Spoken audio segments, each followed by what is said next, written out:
Акыркы учурда мектептеги рекетчиликтин айынан окуучулардын өлүмү биринин артынан бири кайталанууда. Бул нерсеге мамлекет кандай чара көрүш керек? Бул нерсени токтотууга болобу? Ушул тууралуу биз Жогорку Кеңештин депутаттарынын оюн билмекчибиз. Бул боюнча системалуу иш алып барылбаса, мына азыр мектептерге милициялык эмелерди коебуз, көзөмөлдөрүнү коебуз деп атат, бирок ал деле эч нерсени менимче чече албайт. Биз айрыкча элдин арасында, айрыкча жаш балдардын арасында өтө мындай системалуу түшүндүрүү иштерин жүргүзүшүбүз керек. Жана ошол биз бүгүнкү күнү биз мына 30 жылдын ичинде жана өзүбүз колдон чыгарып берген тарбиялык жанагы таасирибиздин натыйжалары болуп атат да. Мына биз ошол мезгилде колдон чыгарып бердик. Биз балдарга жакшы тарбия бере албай калдык да. Аларды мына жакшы жолго баштаган. Мына ошонун кесепети мына бүгүнкү күнү толук мына өзүнүн жемишин берип атат да. Биз муну эми түп тамырынан бери кайрадан куруп чыгышыбыз керек. Мунун үчүн өтө узак убакыт керек. Буну жөн эле мындай выборочный кылып туруп иш жүргүзгөн менен биз анда жыйынтыкка жете албайбыз. Ошон үчүн эң негизи балдарга ушу системалуу түрдө жакшы тарбиялык сааттарды, ата энелерин чакырып тарбиялык сааттарды түшүрүбүз керек. Менимче бул маселени 1,5 жыл мурун көтөргөм. Биз соц комитетте бул маселени караганда бул жерге милициялардын кызматкерлери келип, жок бизде рекет жок, таптакыр эле деген да. Менимче рекет менин учурумда дагы болгон, азыр дагы бар, тилекке каршы боло берет. Бирок бул жерде балдарды идеология менен башка маселелерге мындай буруш керекпиз да. Керек болсо алар жөнүндө убактында каяка кетиребиз деп ар кандай башынан чыгара беришет да. Ошон үчүн аларды спортко жакындаш керек, башка маданият иштерге жакындаш керек, китеп окуу жактан ишип ошону көрсөтүш керек. Мына сен ошону кылсаң, сен ийгиликтүү киши болосуң келечекте деп ошону көрсөтүш керекпиз да. Комитеттен жакшы эле талкууладык. Биринчиден бизде билим берүү мыйзамында 16-берене бар. Ал жерде 3 пункт менен жазылган. Билим берүү министрлиги, жергиликтүү бийлик, ата энелер, ички иштер министрлигинин биргеликте бул маселени толук менен жоопкерчиликти мойнуна алып, бюджеттен ошого акча бөлүнүп, психолог, ИДН, камера, ата энелердин жоопкерчилиги ошонун баары иштетилсе эле бул иш ушундай, мен ойлойм, бул рекетчилик азаят. Эми албетте анан буга эң чоң таасир эткен көчө, чөйрө дейбиз. Ошол эле биздер, чоңдор баскан турганыбыз, эми бала атаны карап чоңойт дегендей эле кичүүлөр улууларды карайт да. Биз дагы баскан турганыбызды дагы албетте оңдош керек. Эми көп факторлуу маселе да. Ошонун баарынын үстүнөн иштесек, азайтабыз деп ойлойм. Рекетчиликти жоя алабыз деп мен 100% айта албайм. Рекетчиликти жоюш үчүн бул биринчиден үйдөн, мен кече комитетте дагы айтып кеттим, азырда бир сыр айтайын, ата энелердин милдети. Ата энелер үйдө жакшы тарбия бериш керек. Эненин милдети. Биз энебиз.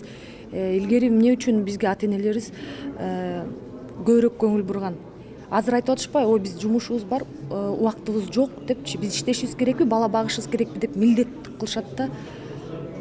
Бала багып, бала төрөп, балага тарбия бериш бул эненин милдети да. Ошондуктан мурда биздин ата энелер үлгүргөндөй эле азыр деле үлгүрсө болот. Ар бир нерсеге шылтоо табыш бул оңой деп ойлойм да. Шылтоону айта берсек көп. Ошон үчүн бул эне, мугалим эмне үчүн карабайт деп атканда, мугалим бир эле билимди бериш керек. Тарбияны эне берет, үйдөн берет. Аны деген милицияларга же дагы мугалимдерге же дагы врачтарга илип коюу бул такыр туура эмес. Бул деген эң слабый адамдын жанакысы ой пикири деп ойлойм да. Күндө азыркы учурда мисалы биз көбүрөөк ушул билим берүү министрликке бардык жоопкерчиликти жүктөп атабыз, балдарды окутуш керек, тарбия бериш керек деп. Бирок тарбия каяктан башталат? Тарбия үйдөн башталат. Мен ойлойм, бул туп-туура эмес. Биз бирдеме болсо эле, ызычуу болсо эле дароо директорлорду чечебиз, мугалимдерди выговор кылабыз. Бирок ошол эле учурда ушул мындай зөөкүрлөрдү каяктан келип чоңоет? Үй бүлөдөн башталат да. Биз бир нече жолу комитеттен карадык бул маселени. Кечээ эле ушул комитеттен карап атканда мен айтып кеттим. Түздөн түз зордук зомбулук менен ушул зөөкөрлөрдүн көбөйүшү, жаш өспүрүм арасында көбөйүшү бул түздөн түз байланышы бар. Эмне үчүн? Анткени ушул зордук зомбулукка кабылган балдар анан зөөкүрлөр болуп чоңоюшат да. Тилекке каршы. Бул ушул мировой практика деп айтсам да жаңылбайм. Эмне үчүн? Анткени эгерде бала үчүн зордук зомбулук бул күнүгө көргөн норма болсо, ал үчүн дагы кол көтөрүү маселеси талап болбойт да. Смело кыла берет. Ошондуктан мен ойлойм, биринчи иретте ушул кечээ дагы айткам комитетте биздин ИИМ кызматкерлери биринчи иретте зордук зомбулукка жакшы реакция кылганда, биздин ушул айымдарыбыз менен балдарыбызды коргогондо, ошондо азыраак зөөкүрлөр болот. Анан тилекке каршы ушул биздин зөөкүрлөрдүн арасында дагы спортчулар көп да. Бул да чоң маселе. Анан тренерлер менен иштеш керек деген, ата-энелер менен иштеш керек. Анткени ата-энелердин жоопкерчилигин моюндан эч качан албашыбыз керек. Бул өтө маанилүү. Бардык тартип ушул үй бүлөдөн башталат. Ошол көйгөй боюнча мен процедураны айттым. Ошол Ошту Карасуу районуна караштуу жана Толчкасынын баласы өмүр кыйылбадыбы?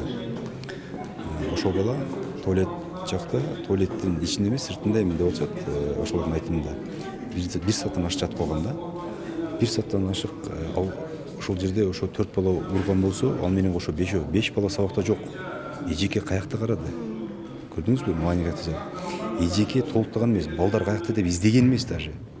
Ошол чыгып издеп жоктоп, но каякта класском болот, мектептин президенти болот, ответственный да, староста дегенде. Мугалим, класс жетекчи издеш керек болчу да. Ошондо может эртерээк барып көрүп калганда баягы бала тирүү болуп калат эле. Ошол бала баягы вскрытие кылып апарып туруп ачканда воздух жетпей калыптыр дыханиясына. Ошол воздух бир 20 минут эрте келгенде может баланы куткарып калышы мүмкүн, возможно экен деп айтыптыр да врачтар. Ошол мына эми шалакылыктан да. Эми мына буюрса кечээ мен ошону көтөргөндөн кийин ички иштер министри менен билим берүү министрлиги чогулуп сүйлөшүп, ар бир мектепке бирден кабинет ачылга турган болуптур. Айтты, көрдүң, интернеттен көрдүң. Мен ошону окудум. Бирден инспектор обязательно отурат. Текшерет. Бул сонун нерсе. Муну мурда эле кылыш керек болчу да. Эми ушундай нерселер аз болот. Уже болбой деле калат. Потому что сотрудник отурат.